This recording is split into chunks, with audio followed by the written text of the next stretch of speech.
บอกเขาไปดิมีเพจหนึ่งอะ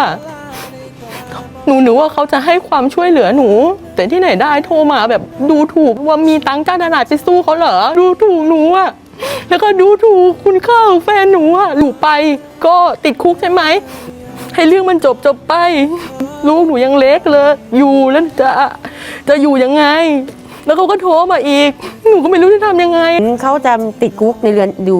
เป็นนักโทษแต่เขาก็เป็นสิทธิมนุษย์ของคนหนึ่งใช่ไหมคะครับทุกคนจะติดคุกไม่ติดคุกก็คนเหมือนกันเราไม่เคยรู้จักกันเลยมาซ้ำเติมมานี่ครอบครัวของเราได้ยังไงฉันเสียใจที่ดูแลเธอไม่ได้อย่างคำที่สัญญา